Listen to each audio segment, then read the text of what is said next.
Hey guys, it's Jarvis here with Itsnotjunktv. It's another super cold day out here in southwestern Ohio, and I'm stuck indoors and sitting by the wood stove trying to keep warm. So I thought today would be a good day to start a video, part of this video series I'm sort of doing on wood carving. Something if you've ever considered doing or wanted to do or uh, seen people do and have some interest in. I think what we're going to do today is we're going to cover knives. This is just a beginner first cuts. We're not going to get into anything crazy. I'm going to give you a few examples of knives to look for when you're out and you're searching for these tools, because not everything will qualify as a wood carving knife. We're going to show you a couple basic cuts, how to hold your hand, ways to use your hand. These are all things you're going to have to practice. You're not going to pick up a knife and jump right into being able to do these things. You're not peeling vegetables. You tell me you peel cucumbers from 5 a.m. till 5 p.m. every day. That's your job. That doesn't mean you're going to be able to carve.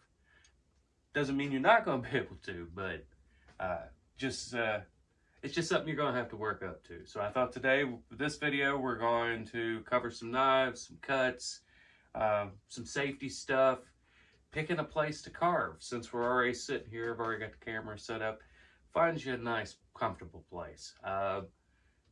If you don't have a heated garage or a shed and you have to carve inside, I've got a wood stove, so I've pretty much got a shop vac around this thing because of the wood I bring in every day. You know, it's an endless cycle of dirty firewood coming in. So I've got a shop vac around this thing, so if I get a few little chips on the floor, my wife is not going to lose her mind.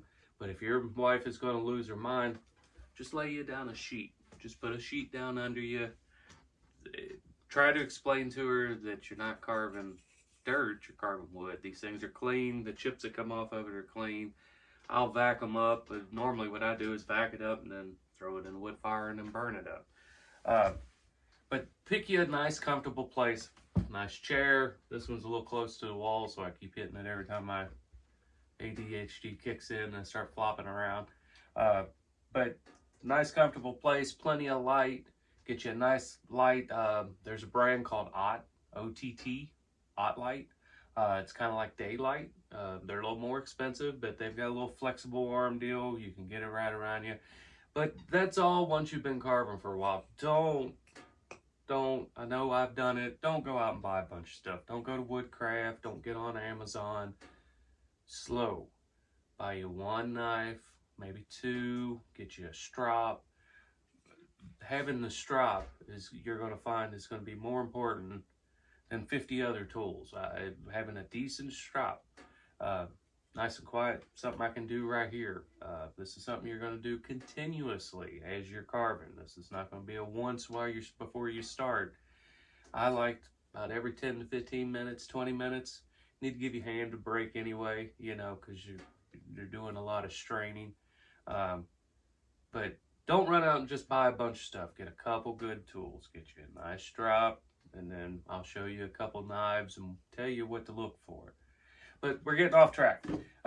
Nice, comfortable place, plenty of light, people to leave you alone, no animals able to jump on you. I know a lot of folks have dogs and cats and everything.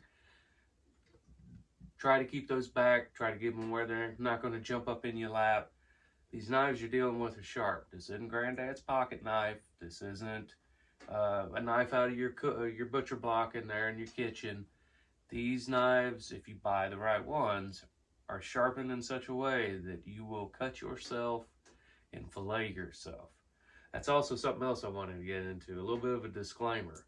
I'm putting this out there. This is how I do it. There's many ways of doing it. There'll be 50 instructors that'll tell you 50 different ways of doing things. You just have to find what works for you. What your hands, your arm strength, you know, and I say that mistakenly because it's not really arm strength. You're not, I know you've seen Jed and the Beverly Hillbillies sitting out on this thing and he's holding that knife like he's holding a cleaver or something, and he's whittling. Whittling and carving are two different things. You want to make shavings, you want to be the old timers that sit at the stock sales and just slice you out. Get you a carving knife and go in there and do that, and I don't care how long they sit and sharpen their pocket knives, you'll beat them. But these are carving knives. These are to cut details, and they're ground in such a way that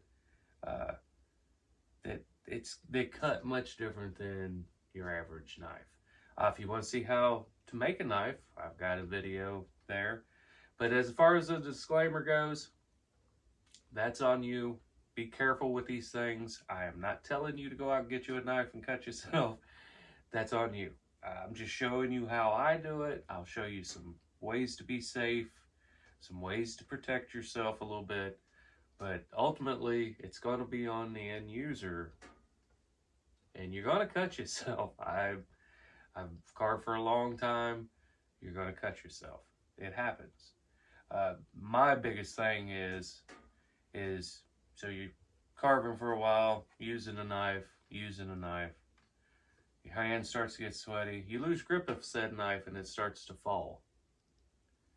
Well, these knives aren't cheap. I mean, they're not super expensive compared to a lot of things nowadays, but they're not super cheap unless you're making your own. I got a video for that. So your instinct is to be super ninja and reach out and grab it. I did that one day in a class. Dropped the knife, still have the scar, stuck me right in the hand, and it went in smooth and it went in far. But my instinct to grab that knife, because I didn't want that blade hits the ground, more than likely destroyed, caused me an injury. So safety are also part of the disclaimer intro here. I'm not responsible you cut your finger off. I'm just trying to show you how not to do that. But with that covers having you a nice place, nice, comfortable, nothing jumping in your lap, nothing getting in your feet. If you can prop your feet up better. If you do have like a recliner, I used to have one. Take you an apron or even a sheet, just drape it over the arms of the recliner, push it down where you got your little bowl. I mean, all your carving is going to be done. You want the arms comfortable. You want them tucked in. You don't want to be trying, I can stand and carve, and I do it a lot.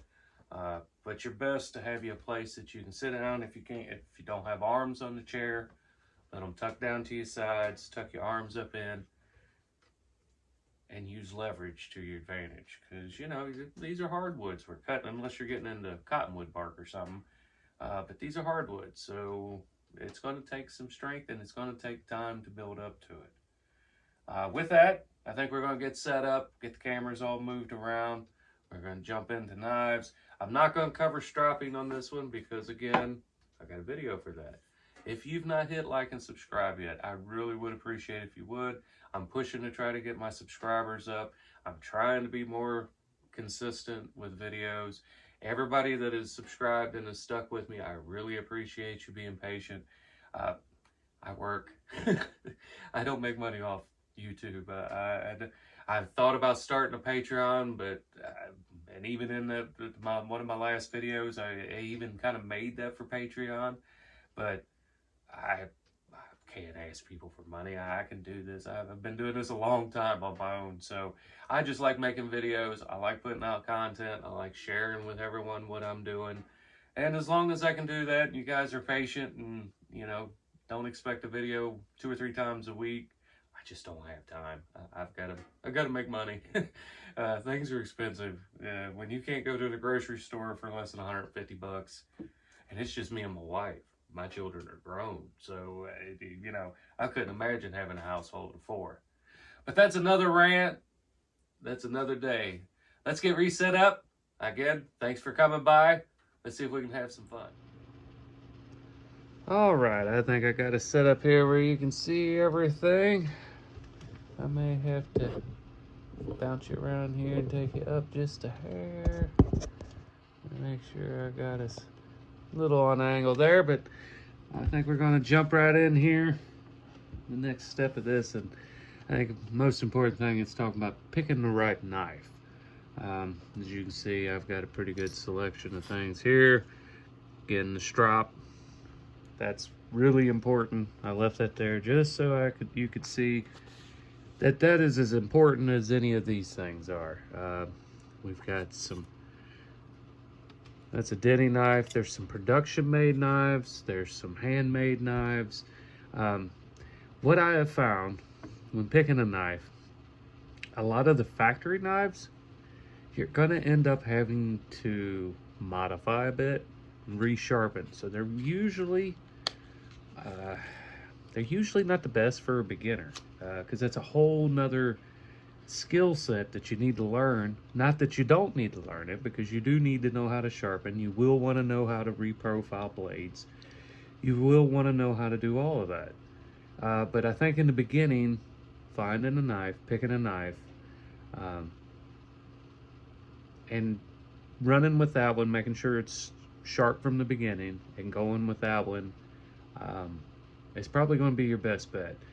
Amazon, Temu, even Woodcraft, you're probably, I don't know, I don't think you're going to walk out of there with a knife unless they've got a couple brands that I'm not even sure if they still make anymore.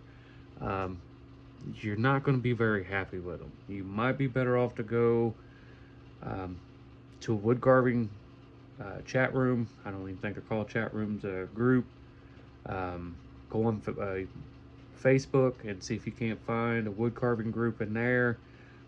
More than likely there's going to be one near you, and more than likely there's going to be somebody in that group that makes knives, and they're going to be really good knives, and you're going to have the support of that maker. If say you damage a knife, you can always usually get back in touch with them, and they'll be happy to repair it for you. Typically not for free, but if you've chipped and damaged it, then you should probably pay to get it fixed. There is a few exceptions, like I said, to the manufactured knives. FlexCut makes this carving jack, I think is what they call it. Really very well made. But like most of FlexCut's knives, their gouges and stuff are fine. They establish this really big bevel. I can't show you on the actual carving blade on this knife because I've eliminated that bevel. That bevel is gone now. But most FlexCut knives have a bevel about that wide when you get them from the factory. That hip, where that bevel ends, right in there, that causes a wedging action. It's too thick, so you're slicing, it hits this wedge, and now you're wedging wood. We're not splitting firewood, we're carving, we're cutting the wood. So anything with a bevel like that, and that's what you're going to find if you go and buy a lot of these knives from Woodcraft. I keep saying their name because they're the only ones I can think of right now off the top of my head. They carry a line of carving stuff, and they carry the FlexCut. And I think they carry a few other brands, but I've not been in one forever. I typically make my tools, and most of the gouges and stuff I've got. I really don't need anything else, so I've not been in one of them stores in forever. But when you buy the carving jack, the blade's not going to come looking like this. This one's been in storage, and so it needs sharpened bad. But you're going to have to eliminate, which would in essence look like that. That bevel will run the length of this blade, and you need to feather that off of there, or have somebody that works on knives get that off of there. Trying to do it with a stone is going to be almost impossible. You're going to have so much time invested in trying to polish that bevel out using a stone. You can do it, and if you've got long winter hours that you need to kill some time, I say you can do it, but it's better if you got power and you can knock that thing off there and then polish it back out. But the FlexCut carving jack, it's a great knife. They even put this bent U in here, which if you're doing spoons and things like that, that works out great. Here's another kind of scorp, which is spoon carving, great for that. It's got a little bent V, which once it's out, and this is a lockback too on these carving jacks. Their other version, I carry this one around with me every day. I think this is their Woodland Jack, and this is just a 2-blader. See, here we go. I forgot. So this one, this is what you're going to see when you get the flex cuts. Again, this is something else. I've not pulled this out and used that blade in a while. See, here's another one. Even somebody that carves kind of regular, they'll rust. But this is the way they're going to come, that big, large bevel, and that don't need to be there. But I never tend to use that blade. There's the blade I use. And it's still there. There's still a little bit of, I didn't quite feather this one all the way out. I got kind of lazy on it. But it's polished out enough that it doesn't wedge, it slides. And that's what you want. Some of the production knives that you can trust and that are going to come out, but again, I don't know if they're made. You might find them on eBay. These Denny brand knives, you can find any of the Denny brand, they're really good. They'll come right out of the pack ready to go, quick stropping, and they're ready to go. It's still got polishing compound on it, but that's a really good brand to look for. It seems like when I see them in these carving groups anymore, these Helvies, they've usually got some kind of exotic wood handle. This is one of their detail blades. I think I got a roughing blade of there somewhere. I never cared for the rounder. I don't know, the handle just seemed too finished. I tend to like them blocky. You know, the Denny. And it's all about what fits in your hand. We'll get into the proper way of holding and using these in here in just a second, but I just want to cover. There's another modified. This was, I can't remember, but they're a factory-made knife. They're really cheap, $7 or $8. But when you get them, the grind on them isn't very good. They're not going to carve very good. Great steel in them. They really sharpen up nice. It makes a really nice little detail blade. But again, straight out of the pack, kind of tough for a new carver to get started with. So unless you want to take the time and learn to sharpen, or like I said, get in with one of your local carving groups.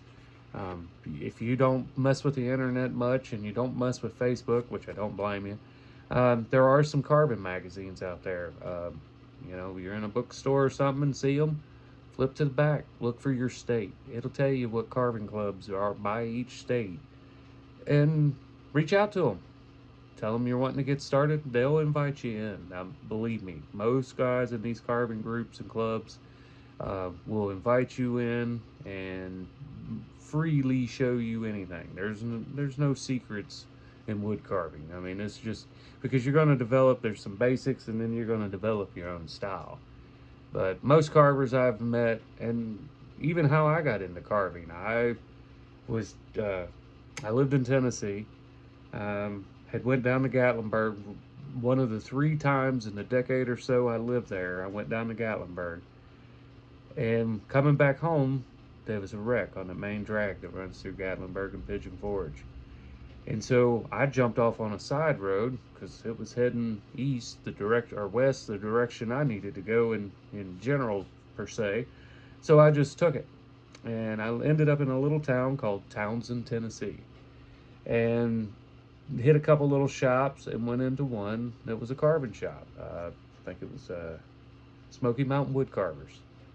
Nogger Knob is what everybody called it. And walked in, was looking, was really intrigued by it. Thought, why not? I'm blow a little bunny, and started piling up a little thing, you know, a couple knives, a couple of this, and rough outs, and I had a pile of stuff there. And the owner of the shop come up, and he kind of looked at it, and he said, "That's way too much. Have you ever carved? Let's start there." And I said, "No." I said, "It's just something I think it looks really cool, and I want to give it a shot." And he took about half, 3/4 of the stuff that I had on the counter, back off the counter, put them back, and come back, and he said, "There's you a good beginning." He said, "If you waste all this money and buy all this stuff, and you don't like it, you'll resent it because you wasted all this money." And he said, then it'll be something that you won't mess with anymore. So don't do that. you're not going to be a master wood carver next week. So you don't need them files and them Swiss tools. You don't need all that. But again, I'm getting on a rant. You do want to look for a good knife. I don't remember. That's the initials of the. These were a production knife that went around for a while. Randall something, I think, is what it was. Really good. Don't know what the steel in it is in it, but it is a hard carbon. But I love that, a roughing knife. I can rip some wood apart with that. That's something I guess I should touch on as well. In any kind of knife, what you're looking for is high carbon steel. All these blades, these are not stainless. There's no stainless in any of this. I'm pretty sure the flex cuts are like a 1095 high carbon. I'm pretty sure that is as well. I vaguely remember the specs on it. The Denny's, I think these are tool steel. I think Denny's are tool steel, and I also think the Helveys are tool steel, which is again a very high carbon blade. Pocket knives can be used. This is a little camelus. These went around. These are U.S. Camelus out of business now, or they're being made overseas. But these are a high carbon steel. These will sharpen up shockingly well. Great. Throw it in your pocket. Pocket knives are great. But you also got to keep in mind, pocket knives are not going to last forever. They're going to start to wear here. You're going to start wearing out. Blades are going to start flopping. I had about 3 of these, and this is the last one that I got that's got any kind of snap to it. And even this blade is already starting to get a little bit of wiggle to it. Sure, I could probably rebuild it. Sure, I could probably put new pins in it. But the ones I've wore out, they just kind of sit. They've done their task and it's over. But pocket knives are a possibility, and there are guys out there that sharpen them. I used to sell them on eBay. I'm sure if you go on and look for modified pocket knives, they just have to be high carbon. There's some Rough Riders. They'll hold an edge, but they're a high carbon stainless. I don't like them. I think the edges tend to roll over faster, which requires you to do sharpening instead of stropping. High carbon, the edge starts to get a little dull. I can throw it on that leather strop and be right back to carving. So you gotta be careful of that. Be mindful of what you're buying. Stainless will not hold the edge. Yes, they make scalpels. And I've seen guys carve with scalpels. Would I want to do it? No. The blades are too thin. No. I couldn't get any. They dig. It just wasn't my thing. But you can do it. I've seen guys use X-Acto knives. I've seen guys use utility blades. I knew a guy that carved hiking sticks, and some of the neatest snake wrapped around a hiking stick that I'd ever seen, and he used just a simple box cutter. But my thing is, you're putting a lot of extra strain on yourself. That you take the chances of cutting yourself increase because you're using more energy and more power to pull things along. Find you a good fixed blade, something that comes sharp with a flat grind. You want a flat grind. You don't want a hollow. You don't want a beveled grind. You want flat. If you look down this blade, it's almost V-shaped. That's what you're looking for. The less bevel on it you can get. Flex cuts are good, but you are going to have to modify them a little bit. Or there's a lot of folks out there who use them just like they are out of the pack. Myself, I think they wedge a bit, but it's personal. Take it and try it. Get you one and try. I think these were 30 some. I know the carbon jacks, maybe these were 60, and the carbon jacks are kind of high. I think this one was 150. So they're not cheap. Most of these are going to range around that $25, $30 mark, for a custom made, somebody shop built knife. Commercial, like I say, you can get down that $8, $10, $12 mark. I know the Denny's were in that $30 range, probably more now because, everything else is. And the Helveys, 75, 100. They've some reason have went absolutely. I don't know if I guess they've quit making them. I'm not sure, but there's no need to spend that kind of money. You're just buying the name or the scarcity is what you're buying. This knife is no better than that knife or that knife or that knife. The only thing that really matters on them is the steel and how they're ground. That's about it. All right, so as you're looking, don't get took by big names. You're not looking for brands per se. Again, though, if it is being shipped from overseas somewhere, India, their steel is not going to be what you want. Even Japan, there's some carving stuff that comes out of Japan. There's probably some really high-end stuff there. I'm pretty sure there is, but most of the stuff that you see advertised or see in a magazine, you're going to get it, and you might carve wax, you might carve clay, maybe some cottonwood bark with it, but to get into basswood or butternut or any of those type of things, you're going to need a good fixed handled blade that's going to hold up to it. So let me put all of this away.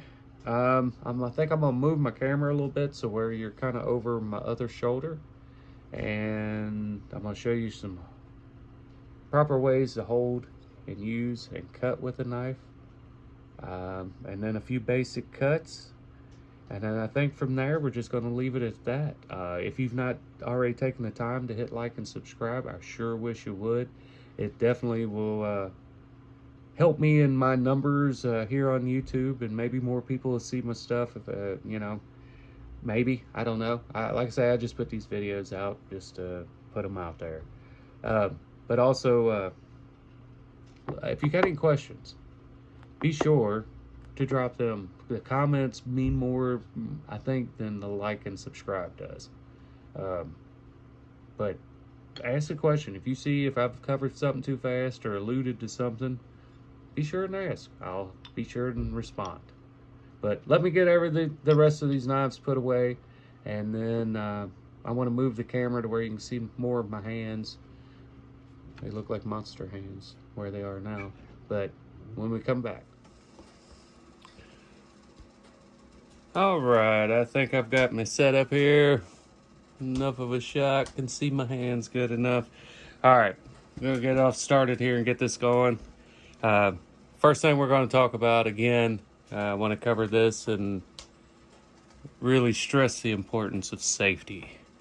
These knives are sharp. These are not kitchen knives. These are not your pocket knife.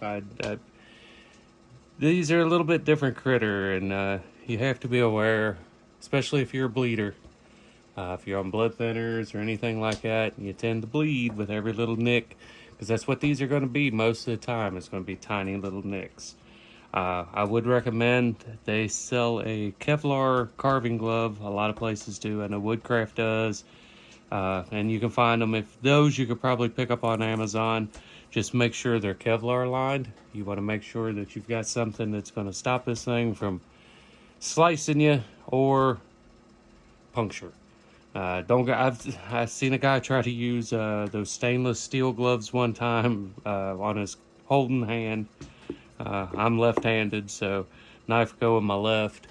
The piece that I'm working on, I'll hold in the right, but he was trying to wear one of them stainless, they're like a stainless steel chainmail almost. They use them for slicers in like a deli or something. Those won't work. Don't waste your time. It's too much. It's going to cause too much fatigue. But look at the Kevlar. Another option is this sports tape. This is just some cheap stuff that I pick up from Dollar Tree. This stuff is a little thick. They've got the Ace bandage that that's sticky in one-time use. That stuff works good. This stuff works really well. You just want to, I like to keep just this thumb, because this is the one that tends to be in the danger zone. is just this thumb.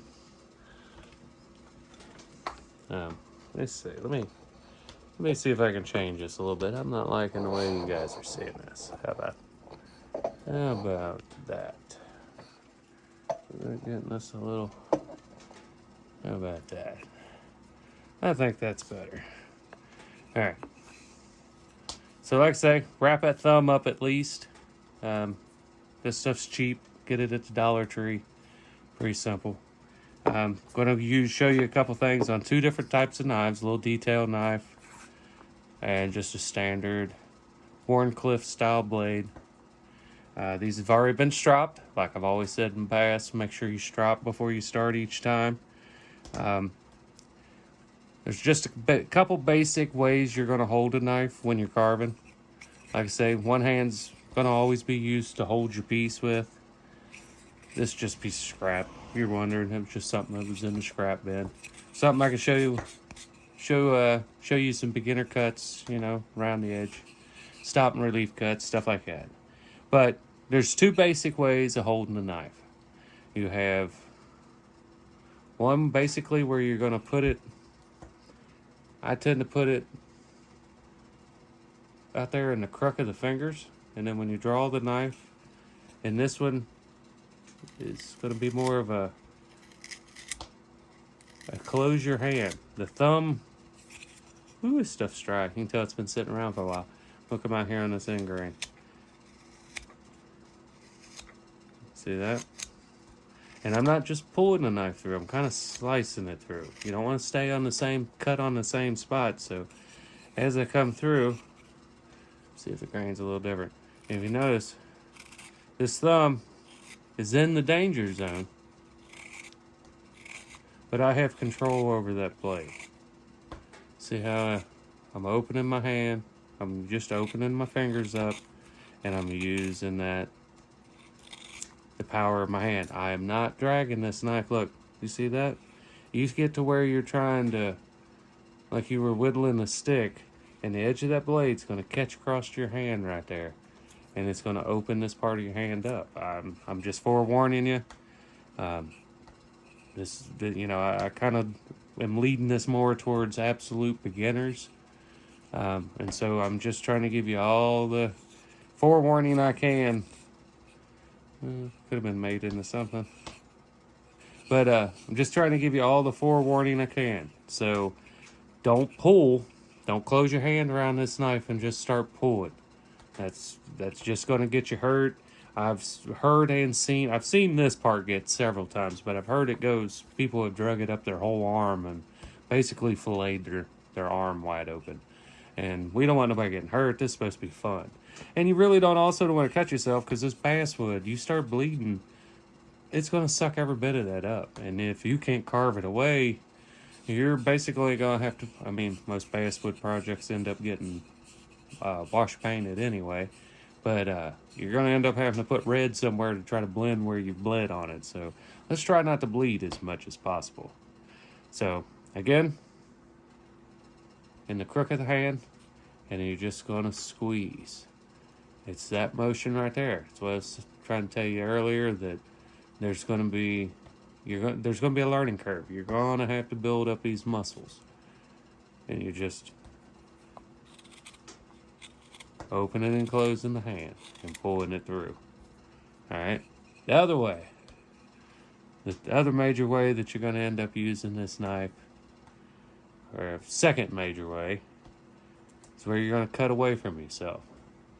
You're going to hold the knife comfortably in the hand, and I lay my thumb right here on the back of the handle, and then on your other hand that's holding the piece, you're going to plant that the other thumb, and you're going to lay them on there, and you're basically going to rock your arm back and forth. See how it's pivoting off that thumb, and I can come on around.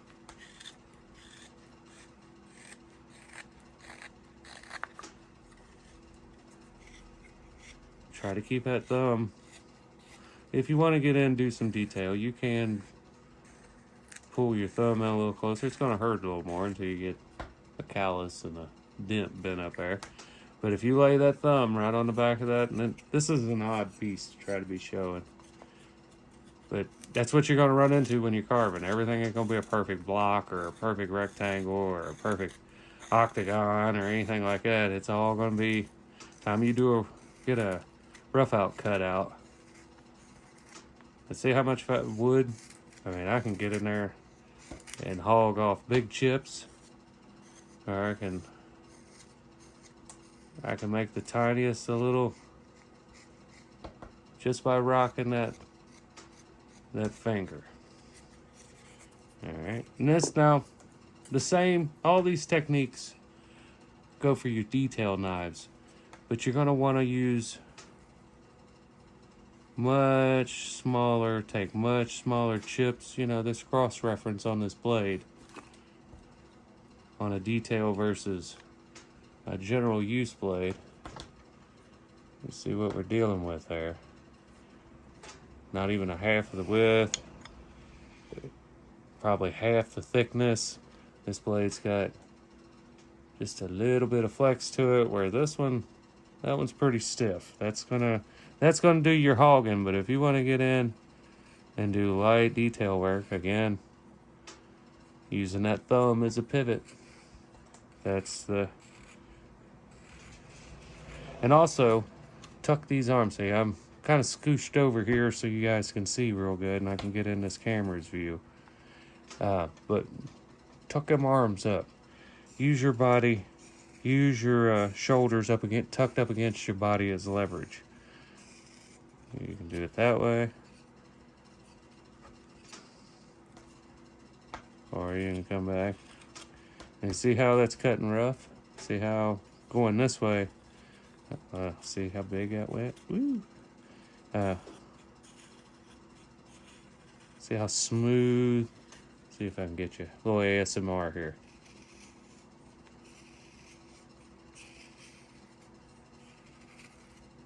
Did you hear how smooth that was? Now when I come back this way, listen to it. Hear it break. Alright, you're gonna see, and then I get right there. See how it's real rough sounding? Well, the grain's changing. So when you're carving, instead of having, see how that tried to tear out instead of break? Or instead of cut, it tried to split out. I can come back and take care of it, but you're gonna have to come back from the direction that grain's telling you. You can hear it. It's so smooth, and it slides right off there. And then as soon as you try to come back the other way, hear how loud? See, it tore right in there instead of, instead of cutting. But if I come back this way, see how smooth that is? I can pull it right back out. And also, since I've got it up close here and we're working on this little area, when you're carving, you see how these little ridges and facets are created when you carve? Little dimples and divots. Don't try to sit and carve all those out. Leave them. That's where your shadows, that's where your detail is going to come from. And we're not making plasticine figures here. So those little places, try to leave them. Don't try to sit and I've seen people do it. They'll sit and they'll shave that whole carving down. They'll get in there and they'll smooth it up so smooth. Don't do that. There's no need in doing that. You're just wasting your time. Leave it. Make it look like it was a piece of wood. If you want to do something that's super smooth and finished in detail, I recommend doing it out of clay and then wax casting it and then making you copies of it and sell it. If you got people that want it, if you're wanting a term production. Now, if you're wanting to do one off, carve it out of wood because it's going to take you quite a bit longer. All right. So your third and probably one of your most used for doing detail. It's going to be called a stop and relief cut. Now, excuse me. Now this tends to be when you're working on flatter surfaces. You're doing hair on like a wood spirit, or you need to replicate the cut of a V-tool. So you can do, you're just using the first 1/8 inch of that blade at an angle. You don't want to go straight in. You don't want to try to lay too flat. Just at a, I don't know, 35, 40 degree angle. All right, and that's your stop cut. And you usually want to do that one time. You don't want to make a bunch of hacking cuts, because when you come back to relieve that stop cut, and this is something that you can practice. Just get you some scraps. See, because I made multiple cuts. See, that didn't come out of there clean. You want to try to do this. See what it's done? It's flat cut on this side, reliefed up to this side. You can come back the other side. And make a V cut. See, that wasn't clean. I didn't make that first initial cut. But you see what we got going on there. We've got sort of a V channel. Now you can do them straight, which typically we don't do a whole lot of straight stuff because there's not a whole lot of straight lines in nature. So if you're carving, so we do a relief cut on one side, relief cut on the other, and see, I didn't finish my relief cut all the way too. So if you're going to get into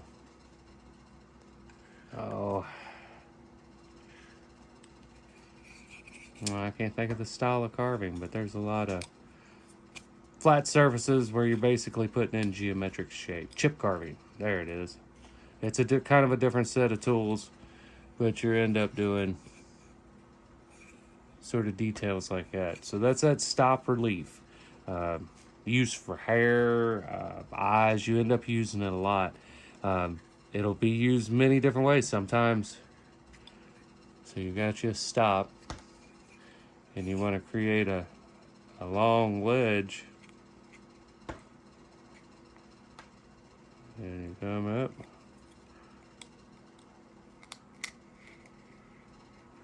Ooh, this stuff is laid back here in my wood box forever. It is dry. I think it's a southern basswood too, so it tends to be a little more brittle. If you're going to go out and buy basswood, try to buy a northern basswood.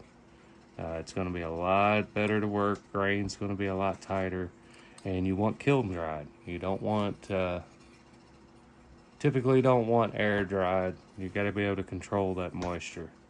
So that's another one to practice. You got your stop cuts, relief cut. Just practice it to where you can get them to pop out of there. Gosh, I need to practice them. I'm telling somebody else to practice.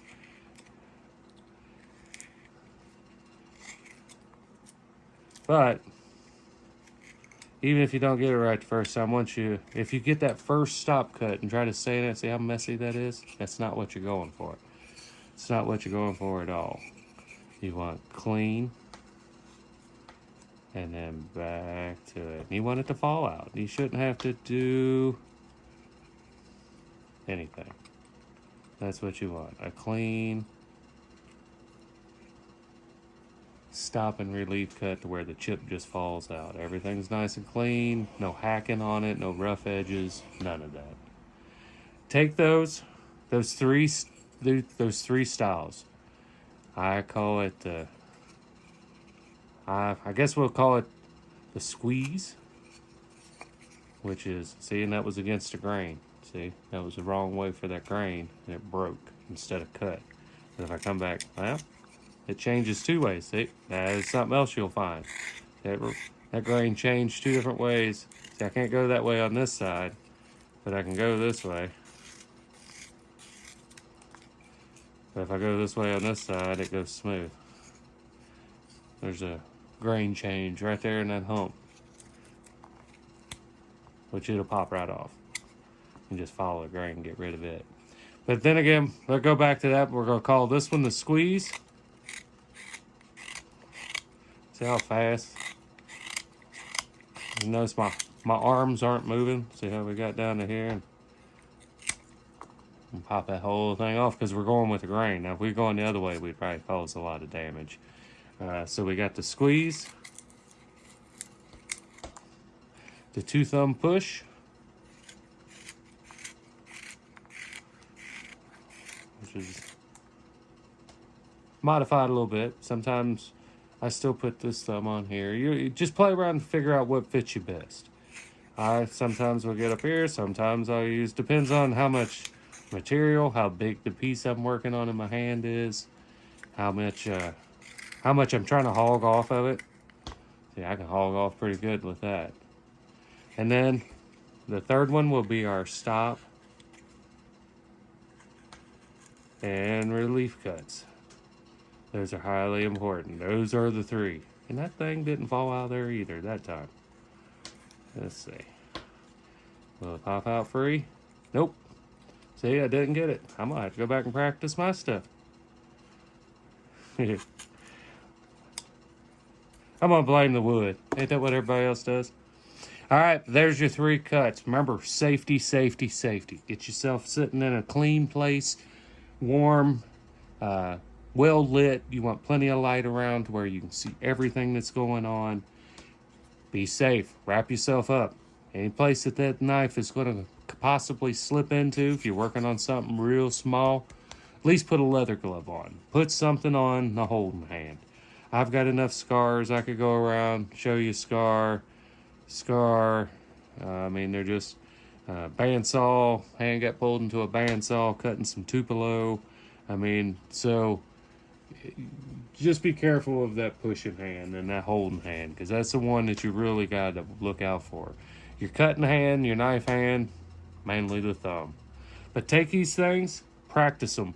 Just cut away some wood. Get your hand muscles built up before you try to sit down and carve any kind of project, because it's only going to frustrate you, and you're going to toss it all into a corner or on a desk somewhere, and when you're getting ready for a yard sale, you'll find it, and then you'll be like, well, there's some stuff we can put in a yard sale. Don't do it. This is fun. This is something I started 03. Yeah, 03 is when I first walked into that carving shop. Do I do it consistently every week, every day, every month? No. And I would even venture to say that there's been a year or two where I never even pulled a knife or grabbed a block of wood. But you know what? When I do, I still remember it. It's just something that you can have when you're out camping. Take you a couple blocks, carve a couple faces, hand them out to people. They love it. You'll be the best artist that they've ever seen. They don't even have to be that good, because most people can't do anything. Don't think because of your disability you can't walk real good.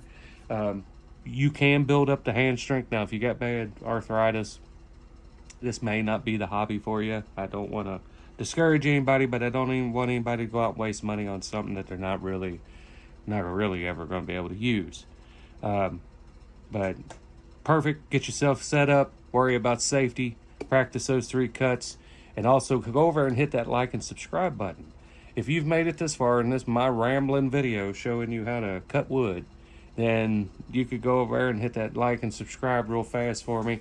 And if you have any questions, anybody out there has any questions when it comes to using a knife, stropping a knife, I know I keep saying I got a video for that.